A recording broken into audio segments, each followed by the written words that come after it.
이 야고보서는 누가 지었을까 하는 그런 저자에 대해서 많은 이야기들이 있는데 예수님 특권에서 보면 야고보가 약 3명 정도 이름이 나옵니다.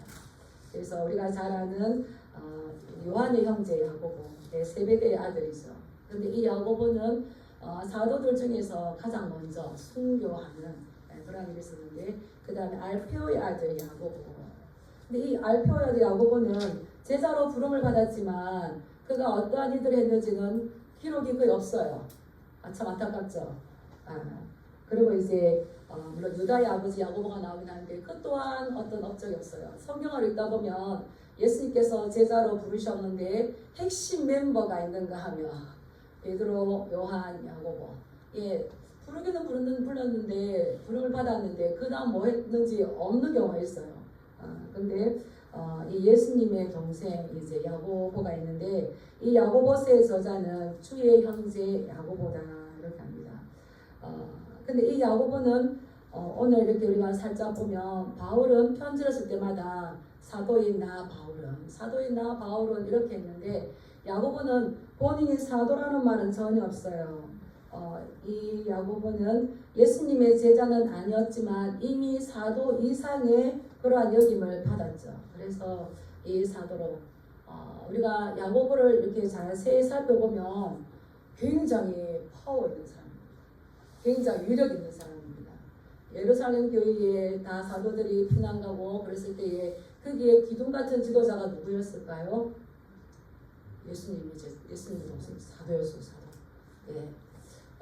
이 바울이 회심하고 난 다음에 가장 먼저 만났던 사람이 누굴까요? 야고보였어요. 그래서 야고보를 무시하지 마시기 바랍니다. 그리고 베드로가 감옥에 들어갔다 석방할 때에 가장 먼저 야고보에게 가서야 이제 말씀을 통해서 나오겠지만 이 야고보는 그때 당시 이 예루살렘 교회 성도들에게 굉장히 큰 신임을 받고 있었죠. 그런데 우리가 잘 알다시피 이 야고보는 예수님이 생전에는 그를 예수님을 메시아로 믿지 않았습니다. 근데 십자가 사건 이후 부활 이후에 예수님께서 그의 동생 야고보를 직접 만나주셨죠. 그래서 이 야고보가 이렇게 믿음으로 다시 회복될 수 있도록 하셨는데 말씀을 이렇게 쭉 보면 무엇보다 야고보는 말씀에 특히 구약 말씀에 굉장히 정통했던 것을 봐요. 그래서 우리가 사도행전을 보면 바울이 애매한 사건에 연루되었을 때에 야고보가 바울에게 이렇게 하셔서 그 오해를 푸시오 하는 이런 말씀들이 또 나와요. 그래서 초대 예루살렘 교회에서는 베드로보다 바울보다 더 권위 있는 사람이 누구였을까요? 주의 형제 야고보였습니다.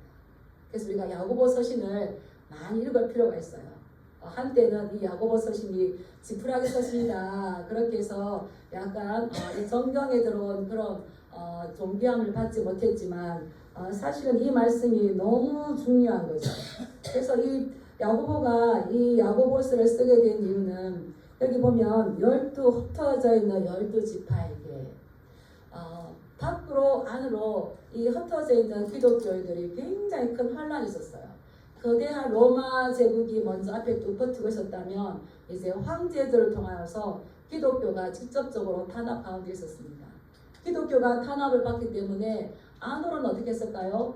그 박해로 인한 서로의 그 위기감, 위협감 이런 것들 때문에 서로 형제 사랑이 끊어지고 서로 말에 대해서도 거칠어지게 말을 하고 그래서 뒤에 계속 이런 부분들이 나와요. 그래서 편지를 쓰면서 지도자 또 기둥 같은 형제 이 야고보가 흩어져 있는 지금으로 말하는 디아스포라죠. 흩어져 있는 유대 기독교인들에게 편지를 써서 너희들이 믿음이라는 건 어떤 것인가?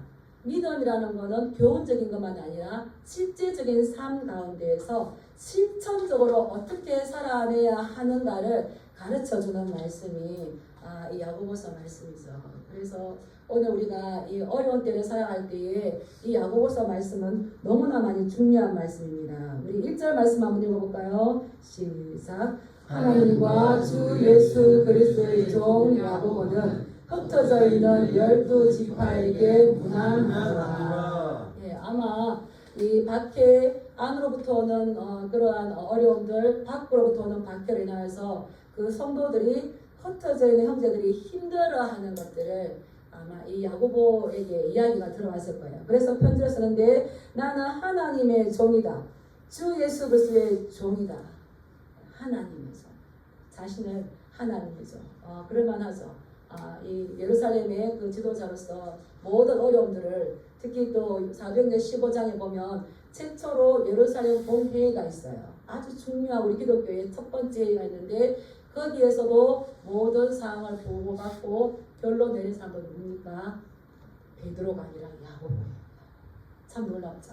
그래서 하나님의 종, 주 예수 그리스도의 종 야고보, 나는 주의 형제가 아니라 그분의 종이다. 흩어져 있는 12지파에게 평안으로 문안한다. 그러면서 실제적인 문제에 들어갑니다. 우리 어떤 문제에 대해서 야고보가 말하기를 원하는지 우리 2절 말씀 한번 읽어볼까요? 시작. 내 형제들아 너희가 여러 가지 시험을 당하거든 온전히 기쁘게 여기라. 실제적으로 그들이 당하고 있는 이 문제 가운데에서 시험이 온다는 거예요. 시험. 이 시험이 만만치 않죠. 근데 시험에는 이 헬라어로 하면 페이라스모이스 이 말이 있는데 페이라스모이스 이것은 두 가지 뜻을 가지고 있어요. 첫 번째는 이 내부로부터 오는 시험이 있는 겁니다. 시험이 있는데 내 마음속에서 내부로부터 오는 시험이 있는가 하면 이 페이라스모이스에서 외부로부터 바깥에서 오는 시험이 있는데 이것은 시련이라고 말합니다. 예수님께서도 시험에 들게 하지 마시옵고 라고 우리에게 주기도가 가르치셨는데 거기에서 시험에 들게 하지 마시옵고 이거는 내면에서 오는 걸까요? 외부에서 오는 걸까요? 자기 마음에서 자기 내면으로부터 오는 거기 때문에 이것은 내면에서는 유혹을 말하는 겁니다. 시험에 들게 하지 마시고는 이거는 유혹에 빠지지 않도록 도와주시옵소서. 왜 그렇습니까? 유혹은 우리의 몸을 파괴시키고 우리의 영혼을 파괴시키고 결국은 악으로 우리를 이끌어갈 수밖에 없는 거죠. 그렇기 때문에 이 내면으로 오는 이러한 유혹은 마땅히 피해야 되고 빠지지 않도록 힘써야 될 줄 믿습니다. 근데 여기에서 말하는 너희가 여러 가지 다양한 시험이 있다는 거예요. 이 시련 이것은 교회 밖에서 온다는 겁니다. 외부적으로 온다는 겁니다. 그때 당시에 내가 예수님을 믿노라 하는 것은 내가 그리스도인으로서 살아가는 것 힘들게 살기로 결단하는 거예요. 힘들게. 참 기독교인들은 시대를 지나도 평안할 데가 없었구나. 아까 장로님 기도하셨지만 다니엘 시대 어땠습니까? 다니엘 시대. 다니엘 시대 만만치 않았어요. 지금도 우리나라도 역사적으로 많이 있지만 그런데 내가 기독교인으로 예수님을 믿겠습니다 라고 하는 것은 온갖 시련 여러 가지 어려움들을 당하기 위해서 그와 맞닥뜨려진 상황에 가는 거죠. 그래서 당시 형제들은 이 극심한 고통 가운데 있었기 때문에 또한 이 예수님을 믿는다는 것은 가족과 친지들에게 원수 같은 존재였습니다. 이해하시겠습니까? 우리가 제가 70년대생인데요. 그때만 해도 예수님 믿는 것이 예수쟁이. 여러분들은 예수쟁이 되시길 축복합니다. 예수쟁이라는 말을 너무 많이 들었어요. 예수쟁이. 아이고 참 예수쟁이다. 그랬는데 그 예수쟁이 마음은 내가 예수님을 믿어서 기쁘지만 이 예수님의 참된 복음을 몰라주는 저들이 핍박할 때에 얼마나 그게 힘듭니까? 그래서 이 원수 같은 존재를 여겨주는데 그럴 수밖에 없죠. 하나님을 예수님을 영접하면 하나님의 자녀가 되는 권세를 주셨습니다. 이 권세를 얻었지만 사실은 내 마음의 기준으로 누가 들어오신 겁니까? 예수님이 들어오신 거예요. 말씀이 들어온 거예요. 그런데 예수님을 믿었는데 이것은 몸을 죽이는 자만 두려워하지 말고 몸과 영혼을 함께 지옥에 던지는 자를 더 두려워하네. 말씀을 알수록 처처산중이에요. 적당하게 타협해서 엄마가 아빠가 반대할 때에 모르는 척 하고 싶은데 가서 말씀 들을 때마다 이거는 보통 문제가 아닌 거예요. 그래서 타협할 수 있을까요? 없을까요? 없습니다. 타협할 수 없어요. 절대 타협할 수 없어요. 생명이 위협이라도 타협할 수 없는데 이게 믿음은 이런 거예요. 이런 거. 뭐 다니엘 너 기도하지 않으면 내가 살려줄게. 알고도 이렇게 하면 사정을 넣는다는 걸 알고도 오늘 장기 어이 지킨 걸 알고도 다락에 올라가서 예루살렘에 창문을 활짝 열어놓고 이게 뭐겠습니까?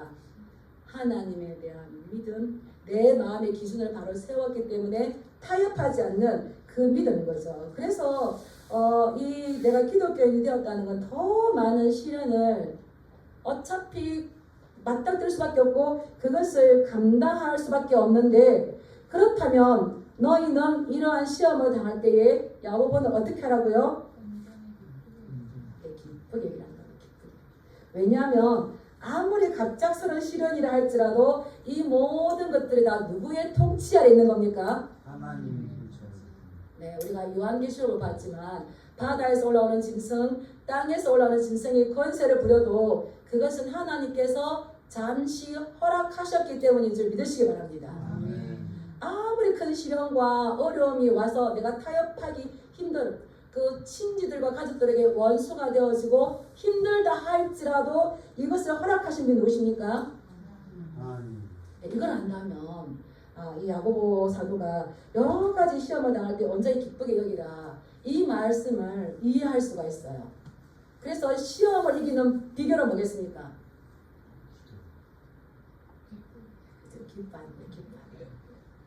기뻐할 때 어떻게 기뻐하라고요? 네, 온전히 기뻐하고 온전히 기쁘게 여기라는 거예요. 이게 여기라는 말은 그렇게 기쁘게 생각하는 거예요. 즐거움으로 생각하는 거예요. 환희로 생각하는 거예요. 희열을 생각하는 거예요. 왜냐하면 이것은 하나님께서 이렇게 허락하신 다시 없는 아주 기쁨인데 이것을 여기라 이 말이 또 내면으로 들어가 보면 그것을 은행과 거래할 때 신용장에 적어두고 이것을 기쁨의 원천으로 삼으라는 거예요. 아마 경험하신 분들이 있을 건데 내가 너무 어려울 때에 기도 일기장 적어본 적 있으세요? 감사 일기장. 예, 저도 예전에 지금은 많이 못 쓰지 예전에 참 많이 썼었어요. 아침마다 새벽기도 갔다 오면 그런 일기장을 썼었어요. 감사 일기장을 막 썼었는데 쓰고 지나고 있어요. 어느 때에 제가 시간이 있어서 그 감사 일기장을 신용장에 쫙 찍어내요. 보니까 이 문제들이 다 해결이 된 거예요. 놀랍죠? 너의 작은 신용까지도 다 보고 나는 신용장에 기록해놓고 빌려준 거 빚진 거 잊어버렸어. 누가 다 기억하시고 갚아주신 걸까요? 하나님께서. 그래서 이거 기뻐해야 될 것은 이거는 자신들의 어떠한 운명도 아니고 자신들의 불행도 아니고 하나님께서 그 성도들로 하여금 올바른 믿음의 길로 인도하시기 위해서 주신 어떤 우리 훈련시키는 방법이라는 거예요. 아멘. 아시겠습니까? 네. 그래서 이 시험이라는 말이 이제 외부로 오는 이 시련인데 이것을 헬라어로 하면 도키미온이라는 말을 써요. 죄송합니다. 도키미온 하는데 이 도키미온은 그 진정성을 시험하는 수단인 거예요. 믿음의 진정성을 수단하겠죠. 어떠한 상황 가운데서도 하나님을 신뢰하고 의지하는지를 확인하는 방법. 그래서 시련을 주죠. 그래서 우리는 이 시련이 오지만 이 시련을 통해서 단순하게 시련을 이겨내는 것에 그치지 않고 거기에서 역사하셨던 하나님을 바라볼 때에 하나님을 소망하게 되고 하나님의 나라를 바라보게 되고 우리가 하나님에 대한 믿음으로 가득 차게 만드는 거죠. 그래서 비슷한 말이긴 하지만 이 고난이 내게 유익이라 이 과정을 통과해 보신 분들은 얼마나 이런 고백들을 많이 합니까? 그래서 우리가 시련이 왔을 때에 기뻐해야 될 이유는 믿음의 유혹을 받고 있는 환경이라 할지라도 도키며 이것을 통해서 너의 믿음이 진정, 너의 마음이 나에게 있느냐. 그래서 그때 믿음을 보였을 때 따라하겠습니다. 성도라고 인정받을 수 있는 열매를 맺을 수 있다. 예, 그래서 이 환난, 이 시련, 이것을 온전하게 기쁘게 여겨라. 시험에는 테스트가 있어. 테스트 이제 아브라함이 유명하죠. 아브라함이 하나님을 시험하시려고. 그래서 내 사랑하는 독자, 내 아들 이삭을 모리아산에 가서 그냥 죽이라고 안 했어요. 번제.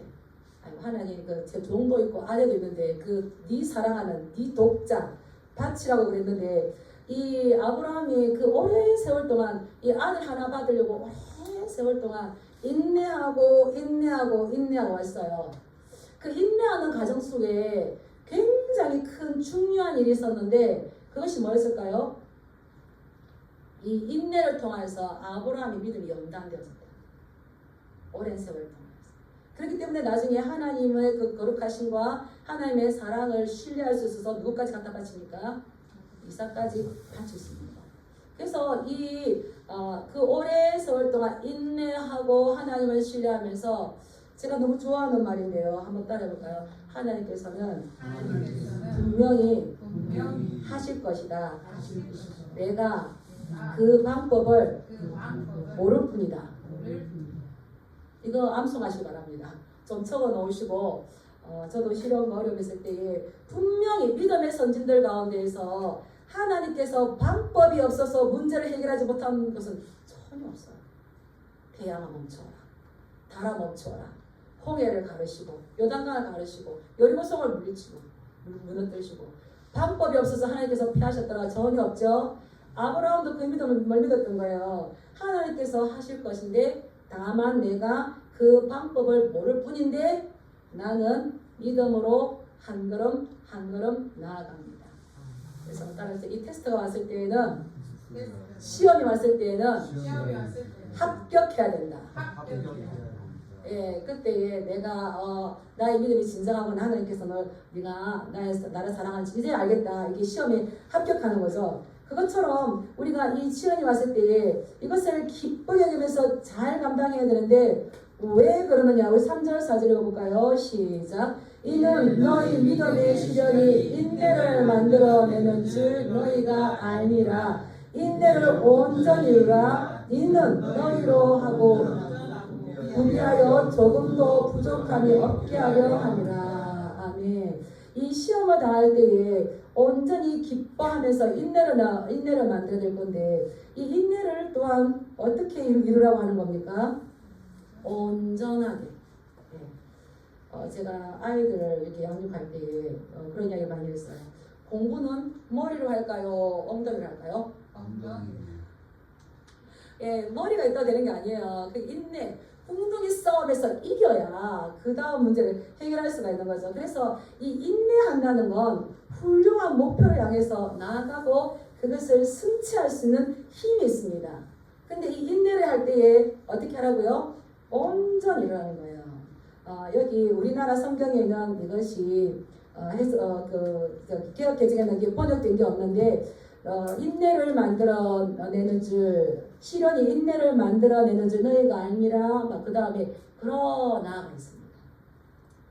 시련이 인내를 만들어내는데 그러나 인내를 온전히 이루라. 이 온전하다 이것은 구약시대의 탐임. 우리가 하나님 앞에 어떤 짐승이나 제물 드릴 때 흠이 없는 거 탐임이라는 말을 쓰거든요. 흠이 없어서 어떤 전혀 흠을 찾아볼 수 없도록 이것을 이루라는 거죠. 또 이 탐임이라는 말을 어디에 썼냐면 이 야고보가 구약 율법에 대해서 구약 말씀에 대해서 아주 능통하다고 그랬잖아요. 이 말은 창세기 6장에 보면 노아는 의인이요 당대요 완전한 자라 그는 하나님과 동행하였으며 그래서 이 노아가 당대의 완전한 자라는 겁니다. 그래서 이 말은 그러나 너희는 인내를 온전히 이루라.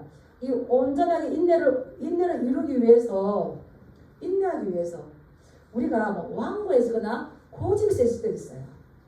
하나님 앞에서 완고하거나 고집이 있을 때는 이게 온전하지 못하는 겁니다. 너희가 아무리 인내가 중요하다고 하더라도 그래서 이 단호하게 이 인내하기로 결단하더라도 완고하거나 고집스러움에 빠질 정도로 되어서는 안 된다는 거죠. 그래서 이 성도가 이 온전함을 이룰 때에는 이 흠이 없도록 그리고 내가 변명하거나 하나님께서 계획하신 것들 이루실 수 있는 그러한 것들을 막아버려서는 안 된다는 겁니다.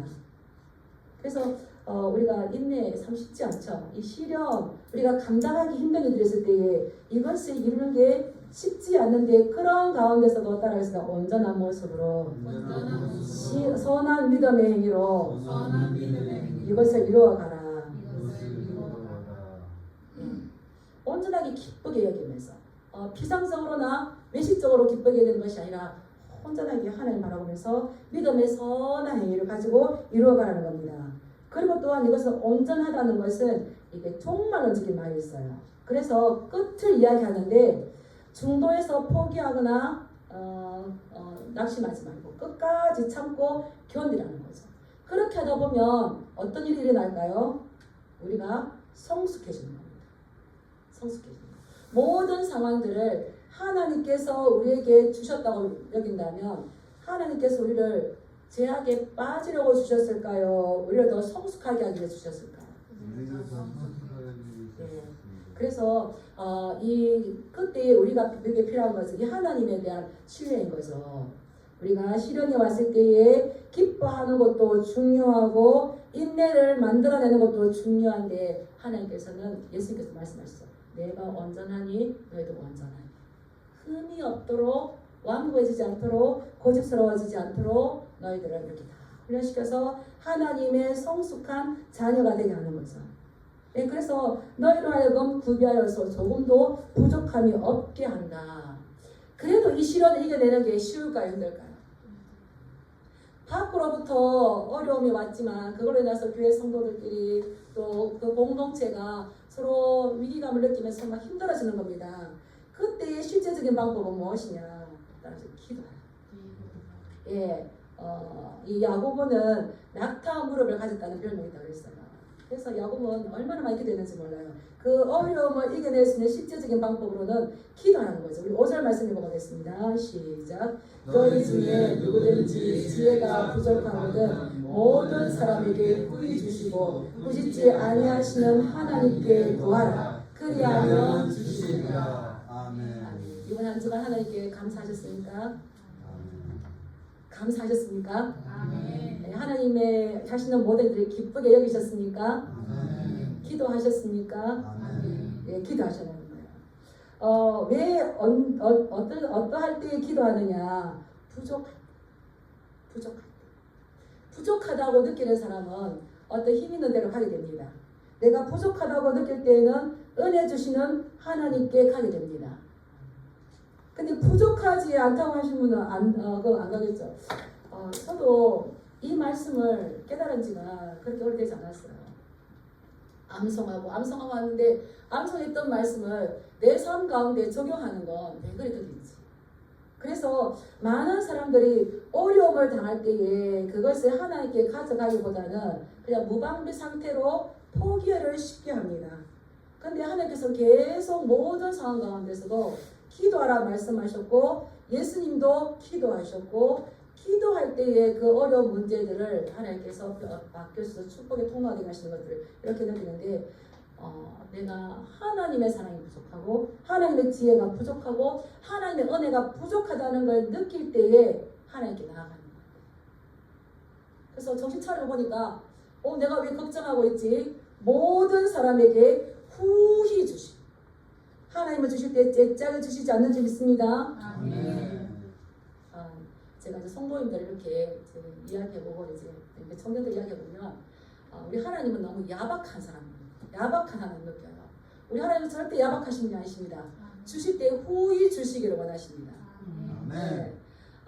그 자식이 생선을 달라 할 때에 이 뱀을 줄 사가 누가 있겠느냐? 떡을 주라고 할 때에 돌을 줄 부모가 누가 있겠느냐? 악한 부모라도 자식에게 그렇게 하지 않는데 하물며 어디에 계신? 하늘에 계신. 그래서 그 하늘에 계신 하나님께 구하라고 말씀하잖아요. 요한복음 14장에도 보면 너희가 내 이름으로 무엇을 구하든지 내가 행하리니 이는 아버지로 하여금 아들로 말미암아 영광을 받으시게 하려 함이라. 내 이름으로 무엇이든지 내게 구하면 내가 행하리라. 내가 시행하리라. 아멘. 누구의 이름으로 구한다고요? 예수님. 그래서 잘 모르실 때는 일단 막 구해보세요. 이것도 구하고 저것도 구하고 막 구하세요. 그러면은 아이가 구한다고 부모가 다 줄까요? 아니요. 그 아이에게 지금 가장 필요한 거 주셔요. 그래서 넘어졌어요. 아이고 하나님 잘못했습니다. 하나님 잘못했습니다. 도와주세요. 예, 그러면 지금 저기 앉아 계신 분들 계시잖아요. 구하시는 거예요. 구하면은 무엇이든지 구하면 내가 시행한다. 이 약속의 말씀이에요. 그래서 야고보도 다른 말이 아니라 너희가 지혜가 부족하거든 문제가 당하여서 시련이 왔을 때에 그것을 어떻게 해결해야 될지 모르거든 누구에게 구하라는 겁니까? 힘 있는 사람 찾아갈까요? 능력 있는 사람 찾아갈까요? 나 지난 사람 다 찾아갈까요? 하나님께 구하라. 하나님. 이런 말이 있습니다.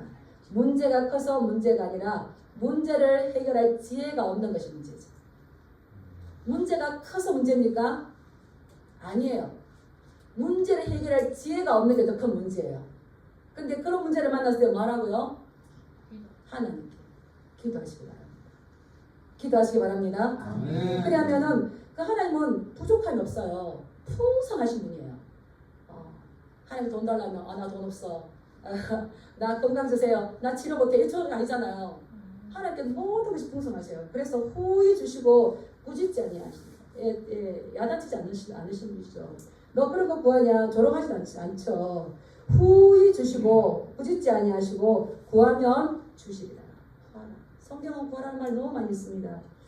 그런데 구할 때에 우리가 조심해야 될 것이 있어요. 구하는데 우리가 구할 때에 우리가 조심해야 될 기도의 방법이 뭐냐면 6절 말씀 한번 읽어볼까요? 시작. 오직 믿음으로 구하고 조금도 의심하지 말라. 의심하는 자는 마치 바람에 밀려 요동하는 바다 물결 같으니 7절. 이런 사람은 무엇이든지 주께 얻기를 생각하지 말라. 예, 많이 구하신 적 있어요. 많이 구하셨을 거예요. 성도입니다. 많이 구하는데 뭐 하지 말라고요? 예, 오직 믿음으로 구하는 거죠. 기도야말로 믿음을 요구합니다. 믿음 있는 사람들은 어떤 상황 가운데서도 하나님께 나아갑니다. 근데 믿음이 없으면요, 문제가 닥치면은 사람 찾아가죠.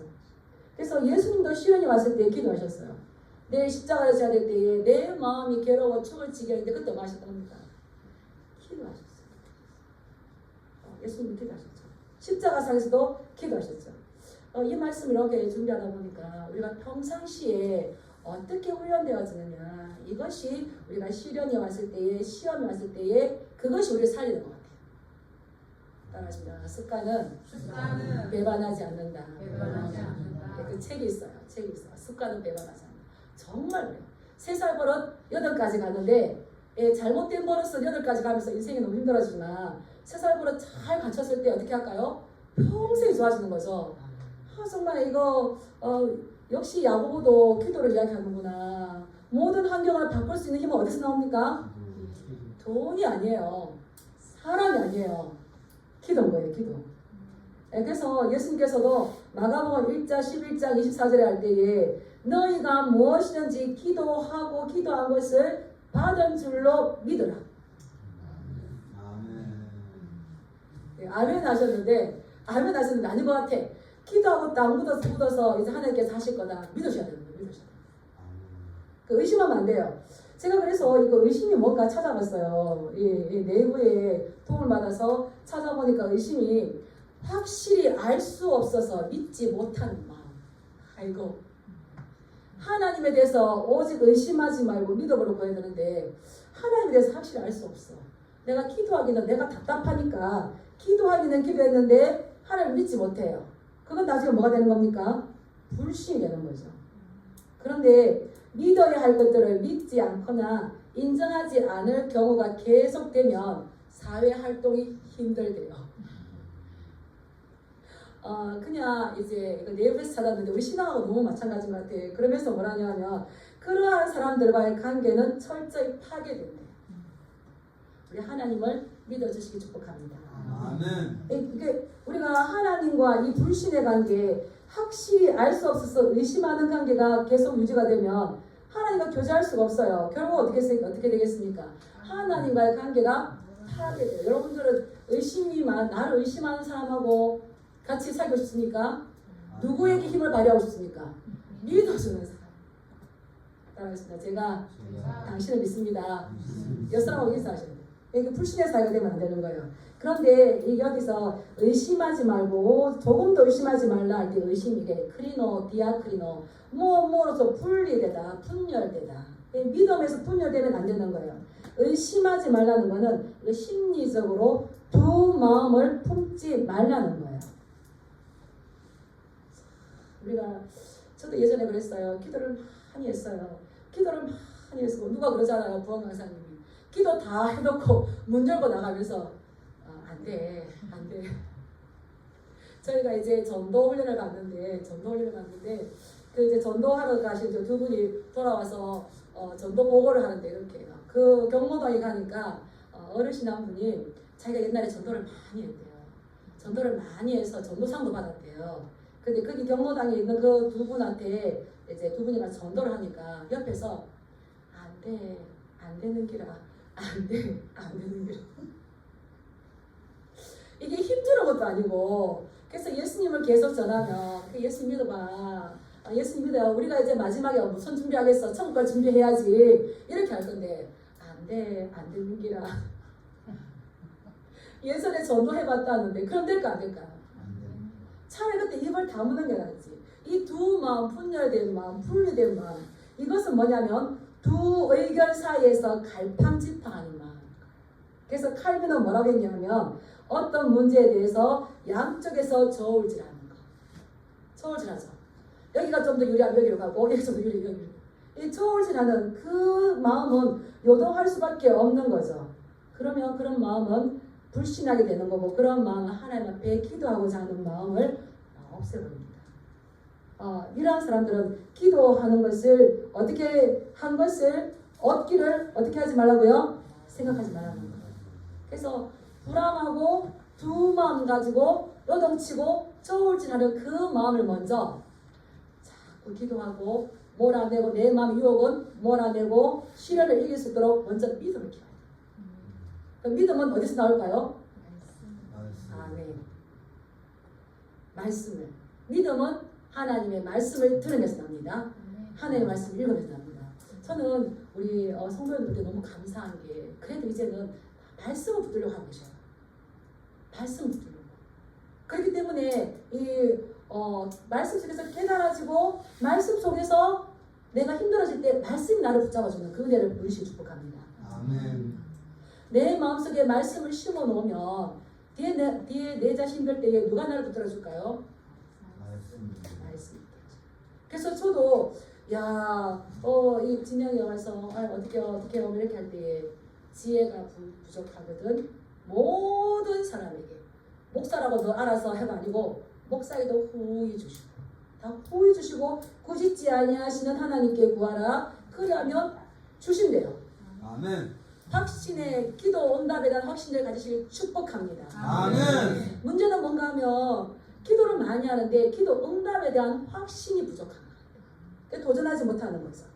그것은 또 의심하는 자와 같고 바람에 밀려 요동하는 바다 물결 같은 거예요. 불안정한 거예요. 근데 그러한 사람은 더 무서운 말씀은 이런 사람은 무엇이든지 죽게 얻기를 뭐 하지 말라고요? 생각하지 말라는 거예요. 예, 말하는 거예요. 휘몰아치는 물결이 물결이 저기 밀려올 때 이 야고보가 예수님도 그렇고 갈릴리 바닷가 출신이잖아요. 그래서 이 물결이 폭풍우처럼 막 몰려왔다가 금방 쑥 사라지고 그것은 그처럼 이 불안한 마음 그러한 곳에 배를 정차시켜놨어. 그 배가 안전할 수가 있을까요? 없는 거죠. 그래서 시편 107편 30절 말씀을 보면 그들이 평온함으로 말미암아 기뻐하는 중에 그들이 바라는 항구로 인도하시는 거다. 그들이 평온함으로 말미암아 기뻐하는 중에 그들이 바라는 예전 성경에는 소원의 항구로 인도하시는 것 이렇게 나왔어요. 그래서 우리가 많이 구하기 전에 먼저 예수 그리스도의 평안함으로 우리의 마음을 평안하게 다스려야 될 줄 믿습니다. 예, 그럴 때에 그 평안한 가운데에서 정확하게 바라보면서 나의 연약함들, 나의 무능함들을 하나님 앞에 보고하고 기도할 때에 하나님께서 주신다고 그러죠. 그래서 이 마치 바다 마치 바람이 밀려 요동하는 바닷물. 그럴 때는 이 하나님께서 기도하지 말라는 거, 기도하지 말라는 거, 기도하지 말라. 그때는 말씀을 많이 읽으시기 바랍니다. 아멘. 찬송을 많이 하시기 바랍니다. 아멘. 네, 찬송 많이 하시면 하나님께 또 믿음을 주세요. 왜냐하면 이 사람은 두 마음을 품어 정함이 없는 자로다. 요동치다가 이게 정확한 궤도에서 벗어나게 되는데 그 사람 마음을 열심히 만들고 분리된 충성, 분열된 열심이기 때문에 그러한 사람은 하나님께 무엇이든지 구한 것을 얻기를 생각하지 말라고 우리에게 경고를 주는 거죠. 그래서 구할 때에는 기도에 대한 응답을 확실하게 받으시길 축복합니다. 아멘. 네. 그러면 또 믿음이 약해요. 그럼 어디로 가야 될까요? 말씀 속에서. 저기 아브라함 볼 때에 그 이삭을 바치러 갈 때에 그는 이런 어려움들을 만났을 때에 알아놓지 않았어요. 도대체 하나님 교회를 실까? 실없이 알아듣지 않고 그날 일찍 일어나서 올라갔어요. 하나님이 하실 것이다. 분명하게 하실 것인데 따라해보겠습니다. 내가 그 방법을 모를 뿐이다. 또 이제 힘들 때에 한번 따라했습니다. 너를 믿지 말고 너를 부르신 하나님을 믿어. 이렇게 말씀을 보고 또 책을 보니까 그 책이 이야기했어요. 성호가 힘들 때 너를 믿지 말고 너를 부르신 하나님을 믿어. 말씀을 믿어. 어렵고 힘들 때 무엇을 믿습니까? 누구를 따라갑니까? 말씀에 기록된 하나님을 신뢰하시기 바랍니다. 예, 그럴 때에 반전의 역사가 나타나요. 반전이 옵니다. 어떤 말씀인가? 우리 9절 10절 읽어볼까요? 시작. 낮은 형제는 자기의 높음을 자랑하고 부한 자는 자기의 낮아짐을 자랑할지니 이는 그가 풀의 꽃과 같이 지나갑니다. 이 낮은 자들은 하나님께서 종말에 축복을 주신다는 거죠. 하나님은 예수님은 어떠한 사람이 복이 있다고 했습니까? 심령이 가난한 자. 가난한 자는 복이 있나니 하나님의 나라는 그들의 것이다. 그랬어요. 그래서 우리가 이 야고보 이 편지를 받는 수신자들이 어떤 이 기독교 예수님을 믿는 것 때문에 경제적으로 또 사회적으로 이 가족적으로 힘들고 어려울 때에 너희들의 부한 것을 생각해라. 너희가 만족스럽지 못할 때에 그러한 것들을 발견할 때에 내가 하나님의 자녀들 내가 인내함으로써 받게 될 하나님 나라의 그 영예로운 지위 앞으로 우리도 이런 시대가 많이 올 겁니다. 많이 올 건데 하나님께서는 그 하나님을 찾는 자들에게 주시는 비밀한 것들이 있어요. 그 은혜가 있어요. 이게 이제 우리를 더 소망으로 넘치게 하는 거죠. 우리는 하나님 나라의 상속자입니다. 그래서 보면 부한 자도 그 부한 것을 다 쓰지 못하고 가요.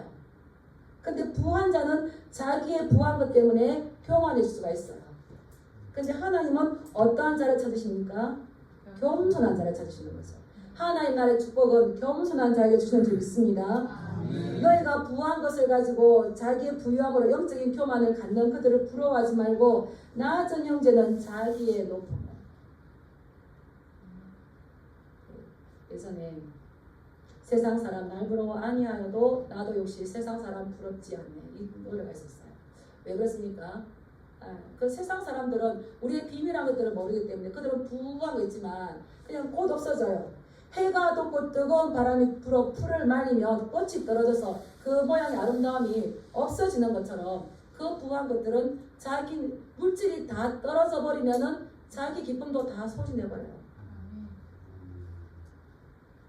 이거 믿으십니까? 이거 그런 모든 것들이 다 부한 자도 그 행하는 일을 이와 같이 세잔할 것인데 나도 역시 세상 사람 부러워하지 않는 건 우리는 이전 것은 지나갔으니 보라 새 것이 되었도다. 점점 하나님의 나라의 백성으로 우리는 온전하게 되어간다는 겁니다. 완성되어져 간답니다. 그 말인 거죠. 그래서 우리가 이미 우리가 구원받았지만 그러나 아직 완성되지 않는 이 믿음의 이 상태를 너희들이 긴장함으로 깨어있음으로 예수 그리스도가 이 땅에 오실 때 그때의 온전함 그때의 완전함을 위하여서 기도하면서 이 시련을 잘 이겨가라고 우리에게 권면의 말씀을 주시는 겁니다. 우리가 살다 보면 야고보가 말했던 것처럼 한 가지 시험만 오는 것이 아니라 여러 가지 시험입니다. 그 그 시험이 올 때마다 하나님께서 우리에게 주시는 테스트는 어떻게 해야 된다고요?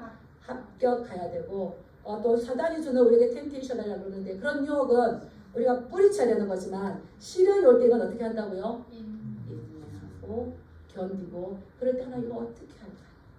지혜를 주시면 하나님께서 호의 주시고 기도하는 자들 얼마나 사랑하셔서 그 문제를 해결할 수 있는 힘과 그 문제가 더 이상 두려워지지 않는 우리 심장의 강한 담대한 마음 주신다는 겁니다. 그러므로 인해서 하나님께서 살아계심을 보여주시고 하나님께서 영광 받으시고 이 다니엘 시대나 앞으로 우리가 맞이할 시대에 그럴 때에 우리는 그 시련이 올 때에 무엇을 구하게 됩니까? 어떻게 구하는 요동칠 것인가? 그럴 때에 버티고 서서 하나님 내가 여기 있습니다. 지혜를 주시옵소서. 내가 온전한 성도라고 주님 앞에 합격하고 싶습니다.